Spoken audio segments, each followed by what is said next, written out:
ये रामापुर नाम का एक छोटा सा गांव था। उस वर्ष वर्षा ऋतु गांव पर जैसे प्रतिशोध ले रही थी।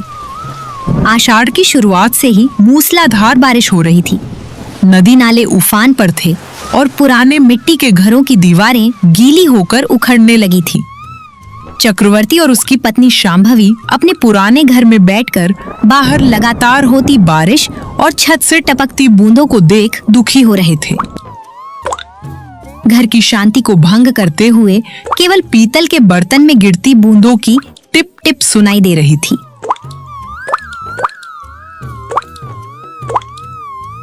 तब चक्रवर्ती की पत्नी शांभवी ने कही, हे जी, देखिए ना, ये बारिश तो थमने का नाम ही नहीं ले रही।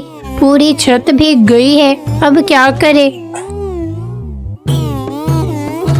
मैं देख रहा हूँ शांभवी, ये बारिश नहीं, हमारा भाग्य टपक रहा है। खेत में बोया सारा बीज पानी में बह गया।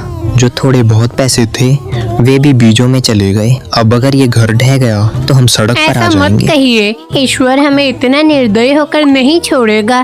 थोड़ा धैर्य रखिए, मैं उस कोने में एक और बर्तन रख देती हूँ, वरना फर्श पूरा गीला हो जाएगा। रख दो, जितने बर्तन रखने हैं रख दो। समझ नहीं आता कि ये घर है या पानी का घड़ा।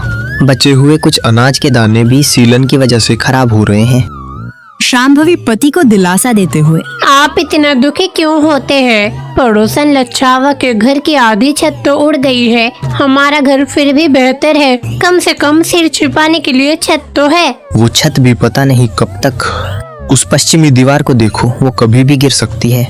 इस बारिश में बाहर जाकर सहारा देने के लिए कुछ लकड़ियां भी नहीं ला पा रहा हूँ। ठीक उसी समय दरवाजे के सामने एक बैलगाड़ी के रुकने की आवाज आई। चक्रवर्ती और शांभवी ने आश्चर्य से एक दूसरे की ओर देखा। अरे इस मनहूस बारिश और कीचड़ में कौन आया है? अरे शायद कोई मुसीबत में हो, देखिए तो सही।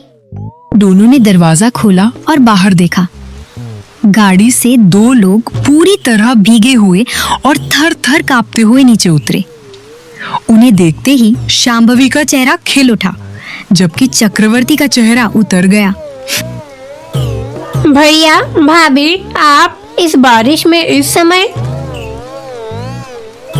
हाँ शांभवी, हम ही हैं। जब शहर से निकले थे तो तब बारिश की एक बूंद भी नहीं थी। इस बारिश के कारण गाड़ी वाले ने आगे जाने से मना कर दिया। इस गांव को पार किए बिना हम अपने गांव नहीं पहुंच सकते। अब हम क्या करें? सुब्बा रायडू गाड़ी वाले को पैसे देते हुए, तभी याद आया कि तुम लोग यहाँ हो, तो सिर छुपाने के लिए चले आए भैया। बुरा मत मानना। अरे भैया, इसमें बुरा मानने वाली क्या बात है? आइए अंदर आइए, आप पूरे भीग गए हैं। दोनों अंदर आए। घर में जगह जगह टपकते पानी और दीवारों की सीलन देखकर पार्वती और सुब्बा रायडू ने एक दूसरे की ओर देखा। भाभी, घर थोड़ा पुराना है, इस बारिश में ऐसे टपक रहा है। आप उस कोने में बैठिए, मैं चूल्हा जलाकर पानी गर्म बैठाती हूँ। मेरी ये पुरानी साड़ी पहन लीजिए। अजी, आप अपनी एक धोती भैया को दीजिए। हाँ ठीक है, उस संदूक में है, देख लो। शांभवी, घर ऐसा क्यों है? शहर में तो ऊंची इमारतें भी इस बारिश को झेल लेती है, गांव के घर इतने कमजोर क्यों है? वाह, आई है तो चुपचाप बैठने के बजाय हमारे घर में कमियां निकाल रही है। पुराने घर है भैया, मिट्टी की दीवारें हैं, बारिश की मार से भीग जाती हैं। आपके शहर के पक्के घरों जैसे नहीं है। कोई बात नहीं पार्वती, खुश हो कि सिर छिपाने के लिए जगह मिल गई। धन्यवाद भैया। आज रात यहाँ रुकने दे, कल सुबह बारिश रुकते ही चले जाएंगे।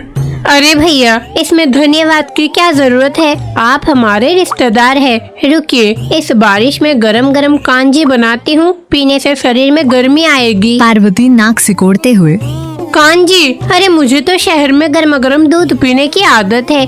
क्या यहाँ थोड़ा गुड़ वाला दूध नहीं मिल सकता? भाभी, इस बारिश में तो दूध दोहना संभव नहीं हो पाया। जो थोड़ा दूध था वो सुबह जमा दिया है। चक्रवर्ती पत्नी को साइड में ले जाके, देखा शांभवी, अपनी भाभी का नखरा।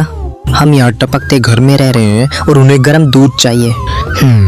जाने दीजिए, शहर की आदतें हैं ना, बेचारी परेशान हो रही है, क्या करे। अगली सुबह बारिश अभी भी जोरों पर थी। जब शांभवी किसी काम से आंगन में आई तो पड़ोसन लच्छवा ने दीवार के ऊपर से झांका। अरे सांभवी, रात को तुम्हारे घर में हलचल हो रही थी, कोई रिश्तेदार आया है क्या? मेरी भाभी और भैया आए हैं, शहर से अपने गांव जा रहे थे, बारिश में फंसकर यहाँ रुक गए। ओहो, इस कड़कती बारिश में टपकते घर में रिश्तेदार, तुम्हें तो अच्छा काम मिल गया। आप ऐसी बातें मत बोलिए, वो मुसीबत में आए हैं। मुसीबत में आए हैं या तुम्हें मुसीबत में डालने आए हैं, किसे पता। मेरे पति कह रहे थे कि वो सुब्बाराव इंसान ठीक नहीं है। शहर में व्यापार के नाम में पूरे गांव से कर्ज लेकर खा गया है। अब लेनदार पीछे पड़े हैं तो बचकर भाग रहा है। अरे क्या ये सच है? मैं झूठ क्यों बोलूंगी? उस पार्वती को देखो, गले भर गहने पहनकर घूमती है। वो सब लोगों को लूटकर जमा किया हुआ धन है। तुम जरा सावधान रहना, तुम्हारे घर में जो भी रुपया पैसा है उसे छिपा लो, समझी बेटी? मेरे भैया ऐसे नहीं है, विश्वास मत करो बेटी। ये वो समय है जब रिश्तेदार ही डाकू बन जाते हैं। मुझे जो कहना था मैंने कह दिया। ये कहकर वो अंदर चली गई। शांभवी के मन में डर बैठ गया। लच्छवा की बातें उसके दिमाग को कुरेद रही थीं। जब वो घर के अंदर आई तो सुब्बा रायडू वहाँ नहीं थे, केवल पार्वती एक कोने में बैठी थी। शांभवी घबराकर बोली, भाभी, भैया कहाँ है? वे पूरा घर देखने के लिए आंगन के पीछे गए हैं। ये सोचते हुए वो पीछे की ओर दौड़ी। वहाँ सुब्बा रायडू उनके पुराने अन्न भंडार की दीवारों को टटोलते हुए कुछ ढूंढते हुए दिखाई दिए। शांभवी डर के साथ बोली, भैया क्या कर रहे हैं? कुछ नहीं शांभवी, देख रहा हूँ कि ये पुरानी दीवारें कितनी मजबूत हैं। बारिश में भीगने के बाद भी मजबूती से खड़ी हैं। आखिर हमारे दादाजी का बनवाया घर है। ओहो अच्छा, अंदर आइए, बारिश तेज हो गई है। शांभवी तुरंत अंदर आई और अपने पैसों की छोटी पोटली और पुरानी चेन को चावल के बर्तन के नीचे छिपा दिया। चक्रवर्ती ने ये सब देख लिया। क्या हुआ शांभवी, तुम इतनी घबराई हुई क्यों हो? हे जी, शायद लच्छावा की बात सच है। भैया पीछे कोठार के पास कुछ ढूंढ रहे हैं। मेरा दिल धड़क रहा है, हमारे रिश्तेदार ही कहीं चोर न बन जाए। मैंने पहले ही कहा था, वे इस बारिश में सिर छिपाने नहीं, हमारा सिर खाने आए हैं। रुको, मैं अभी उससे निपटता हूँ। चक्रवर्ती गुस्से में सुब्बा रायडू के पास गया।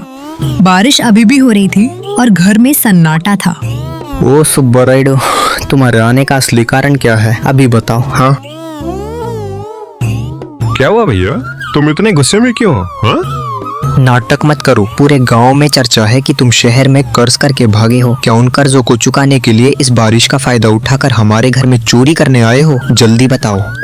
हे जी, ये क्या बातें कर रहे हैं? क्या हम चोर हैं? बताइए। तो और क्या भाभी, मेरे पति ने सुबह देखा है, भैया कोठार वाले कमरे में कुछ ढूंढ रहे थे। क्या आप हमारे घर कुछ चुराने आए हैं? शांभवी, तुम भी? ये कहने के लिए तुम्हारी जबान कैसे चली? जबान नहीं, सच बाहर आ रहा है। जब से आए हो घर को चोर की नजर से देख रहे हो। तुम्हारी पत्नी को गर्म दूध चाहिए, क्या हमें कमजोर समझ रखा है? इसी वक्त इसी बारिश में हमारे घर से बाहर निकल जाओ। अरे सांभवी, मुझे माफ कर दो। मैंने शहर की आदत में कुछ कह दिया होगा, लेकिन तुम्हें नीचे दिखाने के लिए नहीं। रुको पार्वती, रो मत। जब हमने गलती नहीं की है तो डरना कैसा? हाँ भैया, तुम जो कह रहे हो वो सच है। मुझ पर शहर में कर्ज है, व्यापार डूब गया है। देखा शांभवी, मान गया। पूरी बात सुनो। मैं कर्ज में हूँ, ये सच है, और मैंने कोठार में कुछ ढूंढा, ये भी सच है। क्या ढूंढ रहे थे भैया? चोरी करने के लिए नहीं शांभवी, ये हमारे पूर्वजों का घर है। मेरे पिताजी ने मरने से पहले मुझसे एक बात कही थी, बेटा, अगर कभी परिवार पर कोई बड़ी मुसीबत आए तो हमारे पुराने घर के कोठार में पश्चिमी दीवार के आला के नीचे तीसरी ईंट निकाल कर देखना, हमारे दादाजी ने हमारे लिए कुछ छिपाया है। चक्रवर्ती और शांभवी हैरान रह गए। व्यापार डूबने के बाद मुझे ये बात याद आई। तुमसे मांगने में मुझे शर्म आ रही थी। ये बारिश ईश्वर बनकर आई और मुझे यहाँ रुकने पर मजबूर कर दिया। इसलिए जब कोई नहीं था तो मैं देख रहा था कि वो ईंट कहाँ है। मेरा इरादा चोरी का नहीं, अपने अधिकार, अपने दादाजी की संपत्ति को ढूंढना था। क्या ये सच है? विश्वास नहीं है तो अभी चलिए, मैं आपके सामने ही देखता हूँ। अगर वहाँ कुछ नहीं मिला तो जैसा तुमने कहा मैं चोर हूँ। इसी बारिश में अपनी पत्नी के साथ चला जाऊंगा। चारों कोठार में गए। बारिश का पानी वहां भी टपक रहा था। सुब्बा रायडू सीधे पश्चिमी दीवार के पास गए। वहां पुराने आले के नीचे की ईंटें गिनी। 1 2 3। भैया यही वो ईंट है। चक्रवर्ती ने एक कुदाल ली और ईंट को हटाने की कोशिश की। वो आसानी से निकल आई।